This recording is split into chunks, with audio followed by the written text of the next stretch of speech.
Good morning from my kitchen. I don't normally film at home for this channel, but here we are. Welcome to my home. A bit of a 180 video today. I like to document my runDisney experiences. Usually I'm traveling to those, so it kind of falls into the travel category, but I just love making those videos and sharing my experiences.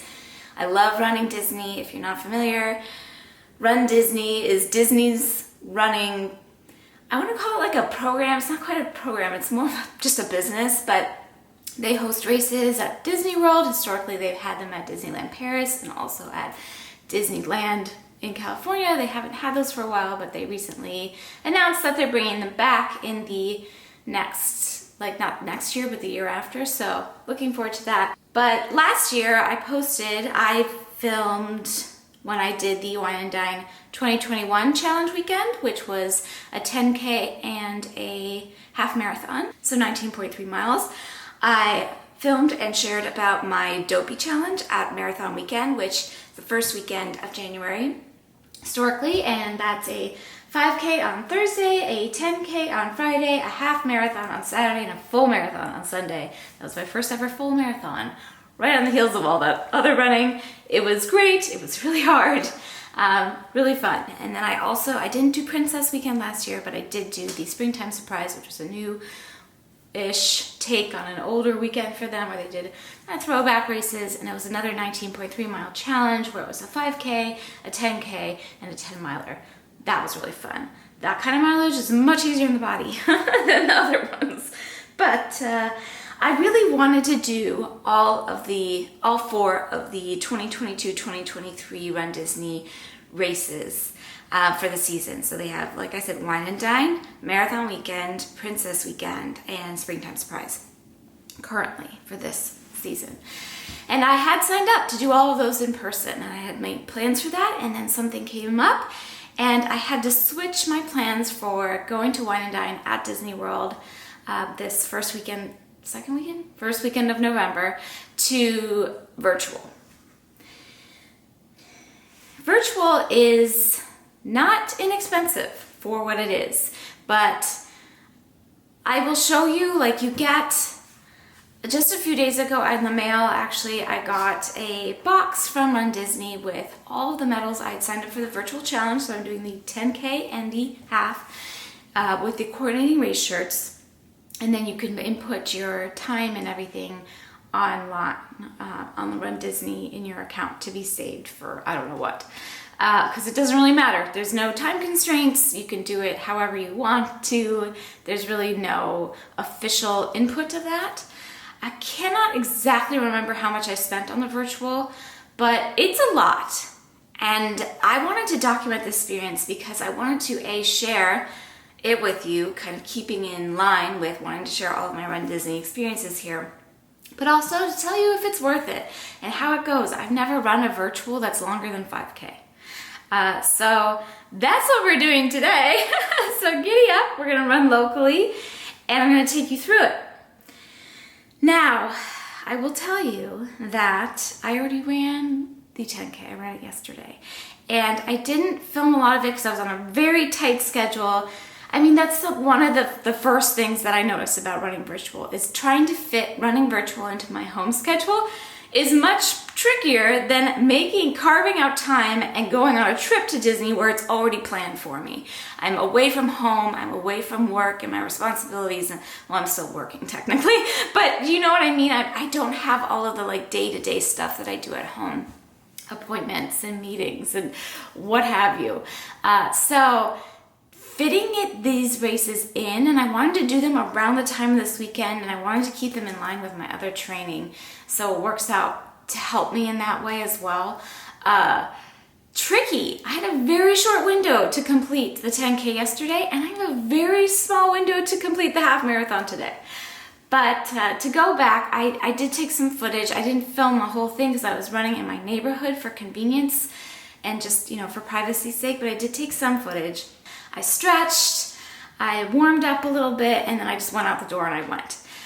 With my my current favorite at-home running gear. I have my little like running hydration vest thing from that's what this is, from Osprey, and a running hat, and just like regular clothes. I wore the 5K Race Tech because it was cool enough for it. It's not going to be cool enough for it today, so I will wear that like post finishing, I guess. And it was a beautiful day. It was perfect weather. It was like in the upper 50s, just beautifully sunny, very slight breeze, very easy course. I've run around my neighborhood so many times, so I did it, and I maintained a really good pace. I did it. Felt really good. 11-minute, 16-second per mile average pace. It's a beautiful day, and I feel really good. Now for tomorrow.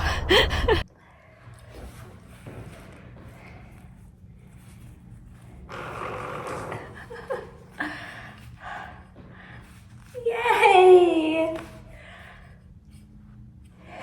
Yay! Oh! It opens! Oh, come on, how cool! I thought it was kind of mediocre until it opened. Do you hear something buzzing in the background? I cannot figure out how to turn off my interval timer. I don't know how to turn it off, and it's still buzzing. Ah! That's so cool! I'm so happy! Yay! Wow, I went fast for me. I'm excited about my time. Still nervous about tomorrow, but excited about this. There's this little interval timer, this Gym Boss, when I am racing only. I don't really know why I don't choose to train with it. I just don't. I don't know. But I ran, so last season in runDisney, I ran 1 minute run, 1 minute run, 30-second walk intervals for pretty much all of the races, with the exception of Wine and Dine, where I didn't have the interval timer, and I realized that I needed it to just keep myself from going out too hard and too fast. Like what happened last year is I blew out on the 10K, like went super fast for me. And then I was so tired for the half marathon, I ended up walking half of it because I was just like, my legs were done, I was done. So I bought this for Dopey, and I used it the whole weekend, and I maintained an average of a 13-minute per mile pace for all 4 races, which was huge for me, especially running my first full marathon, and admittedly not properly fully training for it, but there you go. And then I used it again in springtime, and it worked out great. So this race season, I wanted to try to up that a little bit. I have been training, I have more fitness space under me. So yesterday I ran a 1:15 run, 30-second walk interval for the whole 6+ miles, and it went really well. Beautiful day, still some leaves on the trees, like still a little bit of fall here. We've just been having glorious weather. This is the MVP of running for me. The hydration vest, it's great, not necessary, but when I'm not on a course that provides, water aid stations, it's great. So I think I maintained about 11-minute, 16-second per mile pace, which is really booking it for me in comparison to my in-person runDisney races. And I think that's for a few reasons. First of all, I'm generally like mid to back pack just based on corral placement of runDisney races, and I get kind of stuck in large groups of people not moving super fast. So there's that element. There's also the element of being at Disney World and just taking it all in, and not, like really just taking it all in, slower pace with the intervals than I did yesterday. And walking more through water stations, and just like putting in a few more walking bits because of just the course and the way that I was navigating for all of the races. So definitely going to be faster on home turf, I think. It'll be interesting to see come Dopey when I'm hopefully, barring any unforeseen circumstances, back on runDisney property, or Disney property, running runDisney. How that will compare if I maintain my 1:15, 30 intervals. So yes, went faster. I am such, I think I'm like really nervous about this because I know that a 10K is 6.2 miles, but I had it in my head. 5K 3.1, 10K 6.1, half marathon 13.1. So I only ran 6.1 miles yesterday instead of 6.2. Oops. And I actually was farther away from home when I ended. I didn't end right at 6.1, I then walked home. So I was still on my feet for at least a mile after completing that race. So it's not like I didn't get the mileage in, I just didn't document it. Like it didn't get saved to my Runkeeper, which is the program I'm using to like capture the GPS. It's okay. I'm going to add a 1/10 of a mile today, so I will run 13.2 miles today. So I will have done all 19.3 miles of the challenge and we'll be set to go. Now runDisney does, in addition to sending you the box of medals and race text, they also have like a digital toolkit which is under your runDisney account when you sign up for a virtual race. And this comes with like things you can print out, like mile markers and a start and a finish and I did it and all that sign, which is great. I've used them for the virtual 5Ks. They're fun to take pictures with and just to like, if you memory keep like me, just to keep for that sort of thing. Well, I don't like what they did with the challenge virtual digital race kit or whatever they're calling it. So instead of having separate toolkits for the 10K and the half marathon, which they differentiate for putting in your virtual results. So you input your results from the 10K and from the half separately. The digital toolkit, for some reason, is one kit for mile markers from 1 through 19 for the whole challenge. But they're not having you run 19.3 miles all at once as part of the like challenge, either on property or virtually. So I didn't like that. I wish they had a 10K finisher and a 19, a half marathon finisher like I did a thing. I haven't input my results yet, so I'm hoping there's a certificate for each of the separate races, like a virtual certificate, but who knows. Anyway, that's just one little gripe about that. I think it would be nice. I think people running virtually are probably gonna do them separately for the most part. If they had a digital toolkit that just went with the 10K version part and just went with the half marathon part, I don't know why they made it like 19.3 toolkit. Doesn't make sense. Okay, so now that I've gotten all that out of the way, I need to stop talking and I need to start going. Now I do, like I said, have a pretty small window. I know that I will be able to finish this in under 3 hours for sure, probably under 2 hours 45, and that's giving myself a very comfy, like if I have to really slow down. I felt really good yesterday, and I woke up feeling good today, but I still need to get moving, and I kind of want to go somewhere else to do this. Originally, I thought I would go down to Chicago and do the beautiful Chicago Lakefront Trail, which is like 20 some odd miles of paved trail, and I thought that would be awesome, but honestly, it's rush hour and I just don't have the time. I don't have the time to get there. And then I was thinking I'll go to Evanston, but Evanston doesn't really like connect to anything that I am aware of, where I'm not like put in a situation where I have to cross a street. I'm trying to avoid crossing a street, like a major street, I mean. And then I thought, oh, I could go to Lake Forest, which is my personal favorite place to go to run, but I would have to loop around Lake Forest like 8 times to do this. There is a trail I found that I've never been to that's like in a forest preserve that's called the Bussy Woods Loop Trail. I'll show you this. It's 7.5 miles, so if I did it almost twice with a cool down walk at the end, you know, that's gonna cover my 13.2 and then some for sure. You can see there, this is on my All Trails app, which is what I use to track hiking, but it's also great for finding running trails too.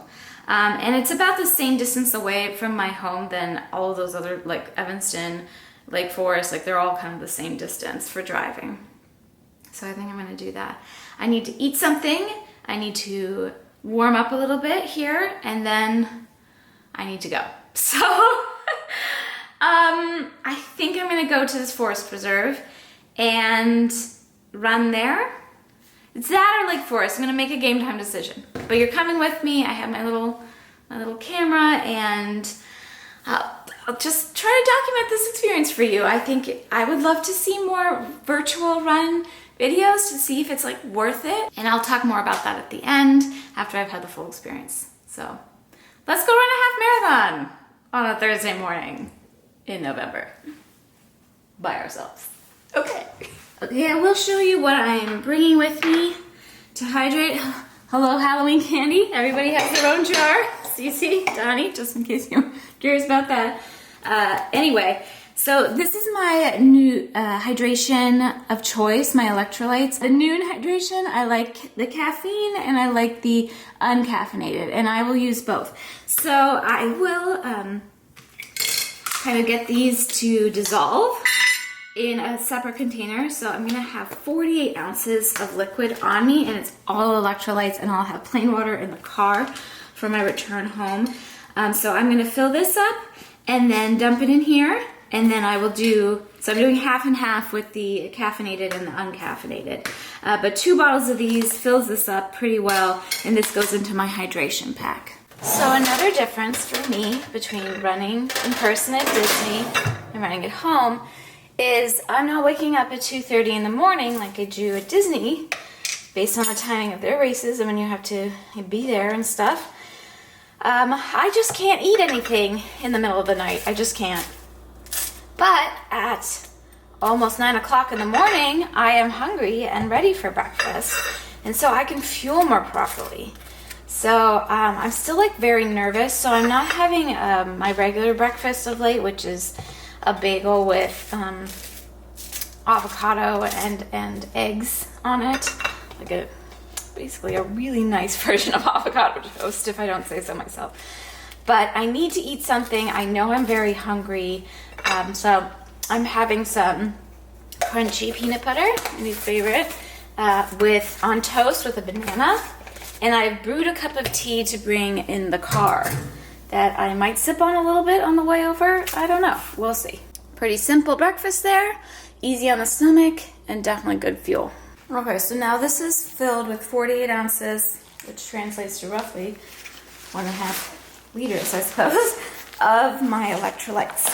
So that's another nice thing about running virtually is I bring my own fuel. I have the electrolytes I'm used to training with. I do not bring these when I run Disney in person. You totally can. I just choose to carry as little as possible when I am on course. I don't want to have a hydration bag. I don't want to have a hydration belt.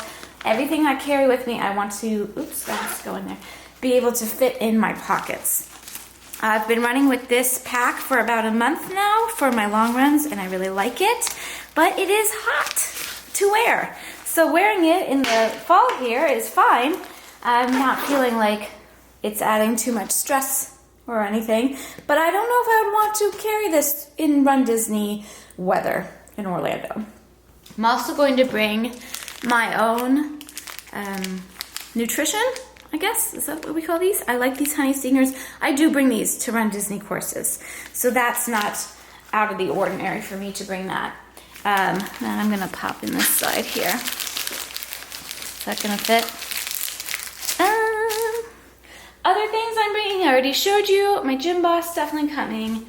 My Beats headphones. I always wear these when I run. Always. In the last season, I've run these when I run Disney, in person or not. And this comes with me too, my DJI Pocket. I'm also bringing a hat because I like to run in a hat at home. I'm bringing with me in the car is the Race Tech in case I want to take a picture there or whatever. I'm not gonna bring the medals or anything. That's the challenge shirt. I'll probably wear that later today in celebration, anticipating that I finish. But these are the things that are coming with me. This will stay in the car. These will be on my ears. Basically, that's it. Lastly, as you can see, I am not in costume. I try to run in some sort of festive wear or a run dress or something fun for Disney is what I have been doing, and I am just wearing my regular kit. I'll show you what I'm wearing today. It's like my regular running outfit. I've got on like a kind of a Race Tech tank because it is warmer, and just running capris. I love this little jacket, my little Run Disney jacket on right now just to stay warm. So I like wearing the kind of dressing up for the Run Disney in-person races, but it also adds a little element of extra something, right? Yes, it's extra magic, but it's also like, I'm not used to necessarily running in a dress all the time. And it's great, and I've had great experiences with the things that I have purchased to run in the past in person. But there is something to be said for running in your own gear. I know what the weather is. It's not the middle of the night. So there's all of that. Well, friends, we made it. I didn't know this place was here. It's really nice. I'm going to show you when I'm running. I'm going to have my little handheld camera with me, so that will be fun. I don't need, it's like going on 58 degrees already, so I don't need any more layers. I will be plenty warm. Probably could have worn shorts, to be honest. Just so I kind of show you this whole kit and caboodle. I've also thought of another thing to share with you in the car. Something that I don't do at runDisney in-person races is properly warm up, because it's really early. I don't do my morning yoga usually because I'm just trying to get as much sleep as possible. And then I can do dynamic warm-ups in the room, but then it's like 2 hours plus until I start running, so that kind of seems like defeats the purpose of that. I don't have my tripod, so this is what we're doing. I'm sorry. Oh, I put this on, but I still have to put my keys and stuff in it. This morning, I did my full yoga practice. Got a nice dynamic warm-up in. I can do a little bit more right here. I'm gonna put my keys in the car, in my bag here. Do you know what I mean? So I'm a little looser. It's later in the day. I've had a full meal, all that. So that's something else that's kind of a pro, I guess, to running here. I'm just going to tell you, nothing compares to running at Disney, in my experience. That's my opinion. Nothing compares. All right, there's a bathroom here too, which is another reason I picked the bus, I don't know how to say it, Woods, so I can loop around the bathroom if I need to. But yeah, I'm going to get started. Let's go. All right, that's how you spell it. Bussy, bus. Still not sure how you say it, but here is the course. The course is a trail, it's a paved trail, so it's going to be very easy to navigate. There's a lot of bathrooms all around, so I thought there was only one at this parking lot, but there's bathrooms all the way around. That red line is 7.5 miles, if I am reading that correctly. I'm just going to show you what I have on my phone here. So I have my All Trails going, just because I have a tendency to get off track. That's just as an insurance policy to make sure I'm on the right trail.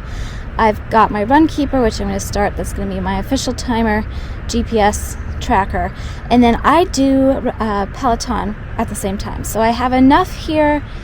Oh, I should add a 15-minute, just in case I need a 15-minute extra. I have enough here for 2.5 hours of running. Oh, plus 20 minutes. That should be fine. So that's what I've got going, and I'm going to get started. Just walking to warm up, and it's already so pretty. So pretty. Oh, good choice. Good choice.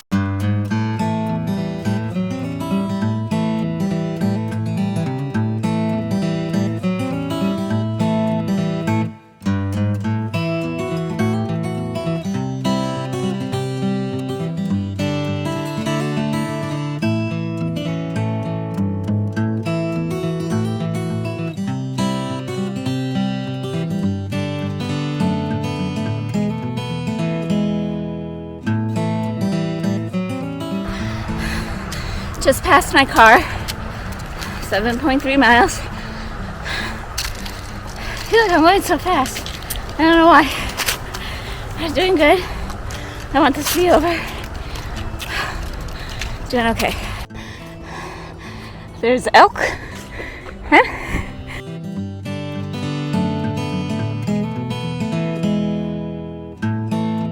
Yeah, I did it! 13.2 miles. Extra 10th for the 10th I missed yesterday.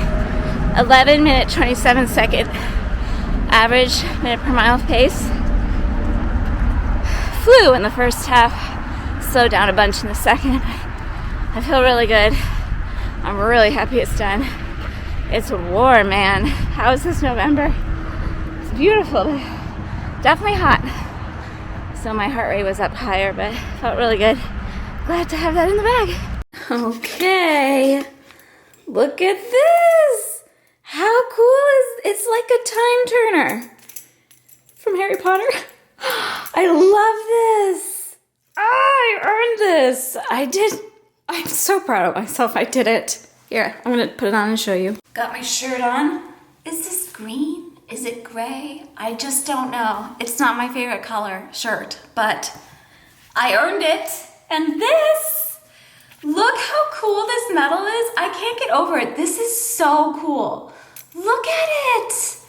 Okay, first of all, I've never seen the Soul movie. That is an error on my part. I need to do that.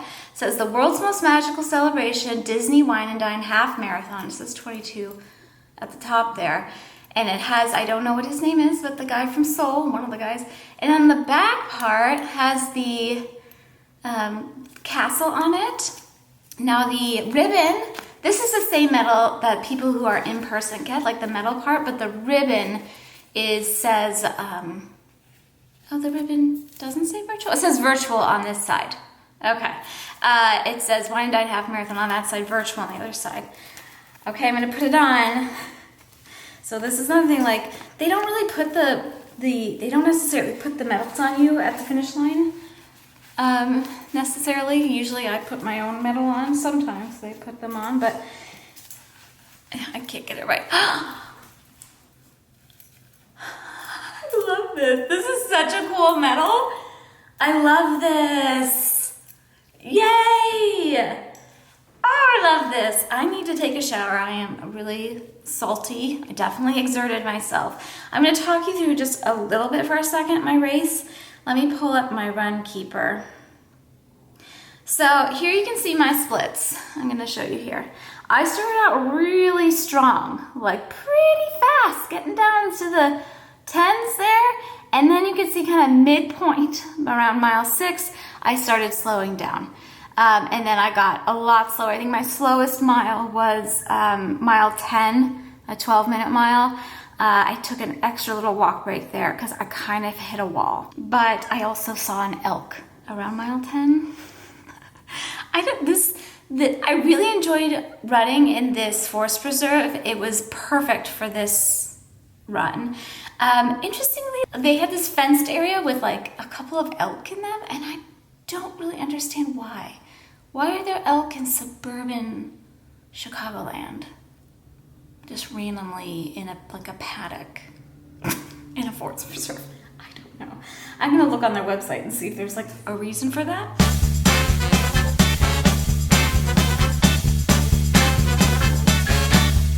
But I still held a really solid pace. This is fast for me. And so what it averaged out to be, and here you can see, if I take my face away from it, the route, I did a whole circle and I went a little bit more towards a second loop, and then I decided to head back because I didn't want to have to walk another 1.5 miles to get back to the car after I'd finished running.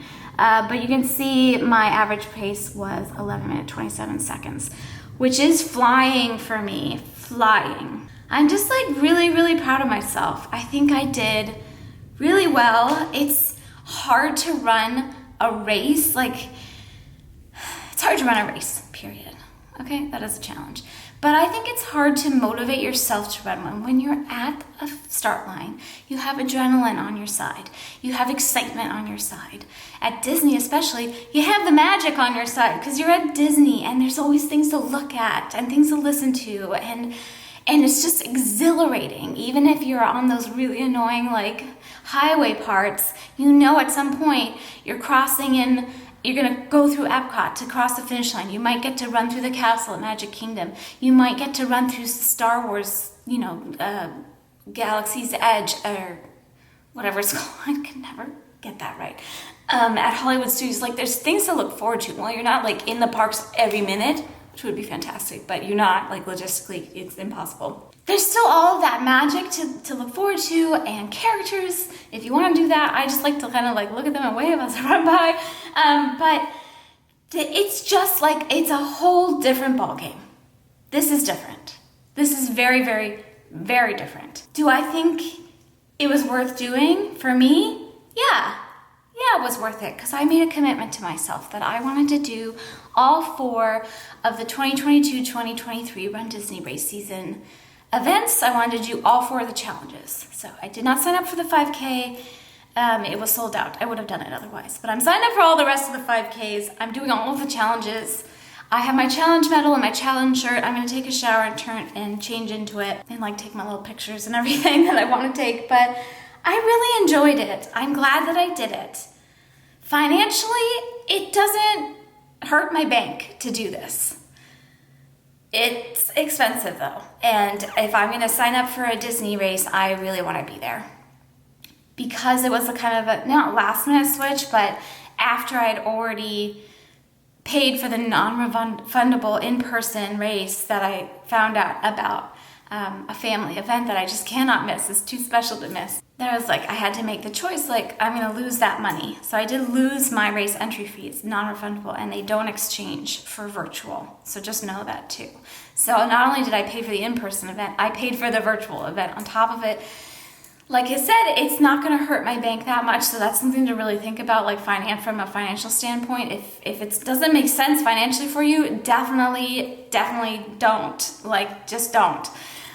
Don't put yourself into debt to do these things. I really wanted to, and I'm glad I did, and it feels really good. Like, I've earned this. It's not like, oh, I paid for this and they sent it to me and I didn't do the work. No, I did the work. I have the salt on my face to prove it, and I still feel elated. Is it quite the same as like going across the finish line and that fist pump and that? Not quite, but I was really freaking happy when I crossed my own finish line. And I'm proud of myself for pushing. It's definitely different. I had to carry myself through fully, and I did. And I really love this medal. It's like such a good little fidget spinner. Anyway, I will wrap up with you. I want to check on the prices of things because I want to remember how much I paid for everything and all the money that I spent on this. But like I said, I still think it was worth it for me. Is it worth it for you? Maybe. Maybe that's part of your Run Disney journey.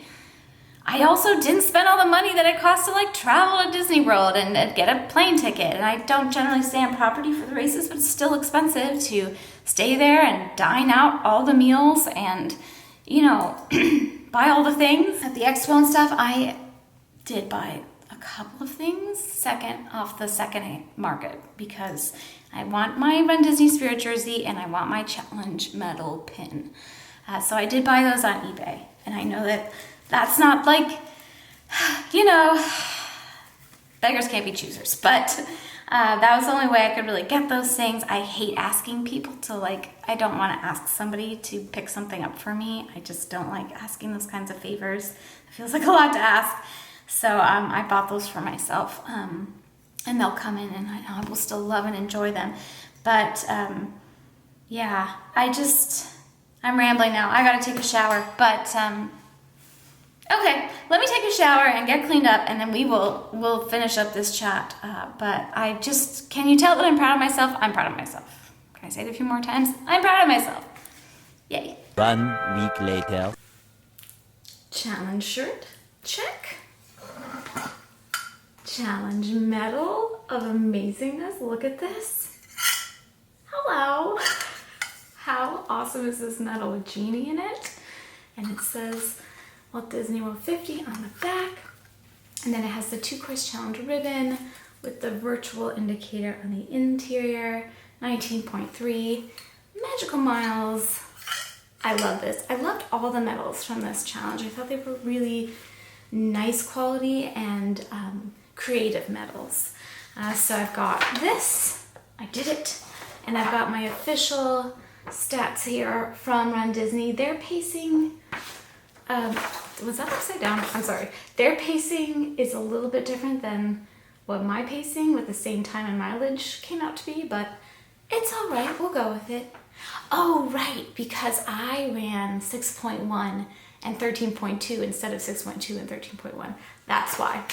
But anyway, that's what it shakes out to be with their pacing tool. And It's actually been almost a full week since I ran that. It's been a doozy of a week in between there personally, but I'm still floating high from that experience. It was really, I think it was more important to me, even when I checked in with you right after coming home from running the half.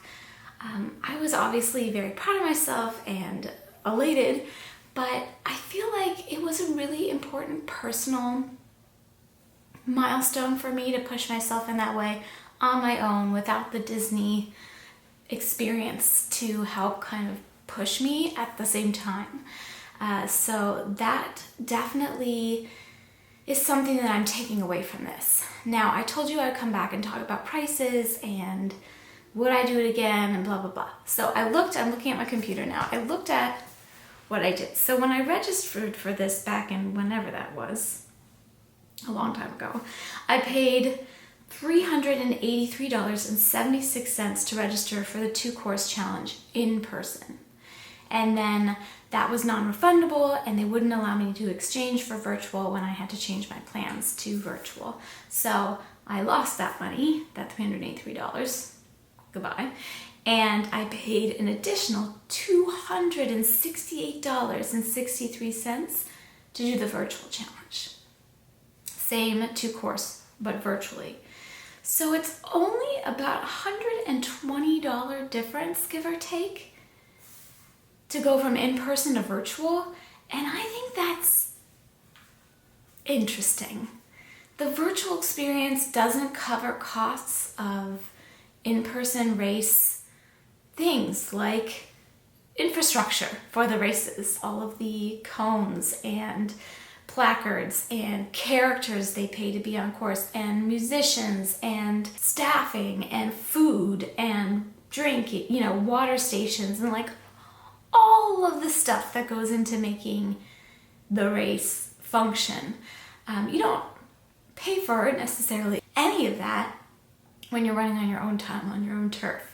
So for the virtual challenge to be that expensive, which essentially all you're paying for is that box and these medals, that seems a little steep to me. I think the virtual race should be half that cost, to be honest, at the most, personally.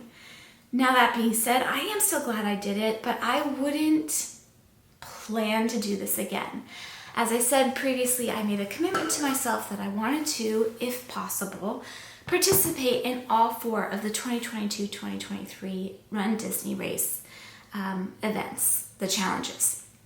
And while I thought I was hoping to be able to do all of those in person, obviously that doesn't always pan out. So I thought, okay, we'll try the virtual so I can still kind of meet my own personal commitment. Is it like do or die? No, but I had the means and I had the time and I thought I would go for it. And like I said, I don't regret going for it, but just looking at the numbers, I wouldn't really pay for this again, I think. Now I'm going to say that, but I don't know how I'm going to feel in a year or at any of the future events if I suddenly can't attend in person. Am I going to feel like I did this time and want to run them virtually if something comes up? Because, life happens and I can't attend. I don't know, maybe if I'd already been planning to go in person. But I don't think I would plan my race season with virtual runs in mind from the start, if that makes sense. Like, I wouldn't plan, okay, I'm going to do this one virtual and this one in person. Just personally, to me, I'm not sure it's necessarily worth the cost. Now, that's my opinion, and that should not determine your opinion. I'm just giving you my honest feedback here. Am I proud of myself? Yes. Am I glad that I followed through on my commitment for this season and still did this virtually? Even though when I found out I couldn't participate in person? Yes. But as long as I can swing going to Disney for a runDisney race, I'm going to go. But I don't think I would plan to do virtual races in the future. We'll see what unfolds. That's just my feeling right now. Because, I'm going to show you even the online experience. The things they provide you that are supposed to be like part of the fee, that you're paying this $268. It's not all that in a bag of carrots, it's like a bag of carrots, a bag of chips. It's even the virtual toolkit only has, for the challenge, only has a challenge toolkit. And I know maybe some people plan to do all 19.3 miles at once, but for me, I wanted to like mimic the race. So I did a 10K one day and the half marathon the next day. And they didn't even have like race, like mileage markers for each race. They only had them for the full challenge. You get, you know, like I showed you the certificate when you finish, and that's nice. Like I think that's nice, but the digital experience does not match up with the price. I think it could be a lot more elaborate considering the price. That being said, like I said, no regrets. I'm glad I did it. For me, I was happy to spend the money in that way for this season based on my own personal commitment. But I will frame future weekends thinking about my schedule and seeing what works. You know, I always am careful about that. Things just sometimes crop up sometimes, like they did in this situation. Anyway, all in all, positive experience. I'm so happy to have these beautiful medals. And for some of us, you know, the $268 might be worth it, because basically you're paying for the medals, which do not cost that much, I promise you. But that's what you're paying for. It was a nice presentation. It's a nice box. I like the you know, it's nice. It's a lot. I mean, even the virtual 5K over the summer series that I did, you got 3 medals and 3 different events and 3 different digital toolkits, and it was half this price at least. Actually, I think I got 4 medals because I did all 4. Wasn't that like a challenge in itself? Yeah, so I feel like the price was a little steep for what you get. But nonetheless, I am happy that I did it. I'm proud of myself. I hope you enjoyed coming along for this journey. If this was helpful or interesting to you in some way, yay! And if not, I will be documenting my in-person runDisney races in 2023, so stay tuned if that's more your cup of tea, and we'll be back to travel videos next time. So I will see you. We'll be back on the road. We're gonna go back in time a little bit because I do post on a delay, but yeah, I'm glad I did this. It was a good experience, and I'm happy I could share it with you. I hope you're all well. I'd love to know if you ran Wine and Dine virtually or in person this year. Please let me know your experience. I'm sending you many heartfelt congratulations on your achievement. So proud of you. And I hope to see some of you on the course in 2023. So I'm hoping to be there for all 3 that remain in the season. And please, if you see me ever on course, please say hi. I'd love to meet you and chat. And yeah. All right. Run safe, friends. Be smart about it and take very good care.